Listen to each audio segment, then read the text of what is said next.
News 16 Kerala. യുദ്ധം Israel നിർത്തുന്നതുവരെ കപ്പലുകൾക്ക് നേരെ ആക്രമണം ഉണ്ടാകുമെന്ന് ഇറാൻ. സൂയാസ് കനാലിന്റെ വരുമാനത്തിൽ വൻ ഇടിവ്. ഗസ കൂട്ടക്കുരുതിയിൽ പ്രതിഷേധിച്ച് ഇസ്രായേൽ ഉടമസ്ഥതയിലുള്ളതും ഇസ്രായേലിലേക്കും തിരിച്ചു പോകുന്നതുമായ കപ്പലുകൾക്ക് നേരെ ഹൂതി ആക്രമണം കടുപ്പിച്ചതോടെയാണ് ഇടിവ്. യമൻ കേന്ദ്രമായ ഹൂതികളുടെ നേതൃത്വത്തിൽ നടക്കുന്ന ആക്രമണത്തെ തുടർന്ന് ഇസ്രായേലി ബന്ധമുള്ള മിക്ക കപ്പൽ കമ്പനികളും ബദൽ മാർഗങ്ങളിലൂടെ ആയിരക്കണക്കിന് കിലോമീറ്റർ അധികം സഞ്ചരിച്ച് ചുറ്റിവളഞ്ഞാണ് ഇപ്പോൾ ലക്ഷ്യസ്ഥാനത്തെത്തുന്നത്.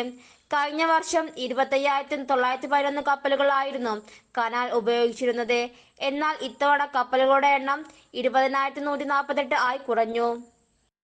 ഗസക്കെതിരായ യുദ്ധം ഇസ്രായേൽ നിർത്തുന്നതുവരെ ഇസ്രായേലുമായി ബന്ധമുള്ള കപ്പലുകൾക്ക് നേരെ തങ്ങളുടെ ആക്രമണം തുടരുമെന്ന് ഇറാൻ അനുകൂല ഹൂതി സംഘടന മുന്നറിയിപ്പ് നൽകിയിട്ടുണ്ട്. News 16 news desk. പക്ഷമില്ല, വിവേചനമില്ല. നേരിനൊപ്പം, നാടിനൊപ്പം, നാട്ടുകാർക്കൊപ്പം. News 16 Kerala channel.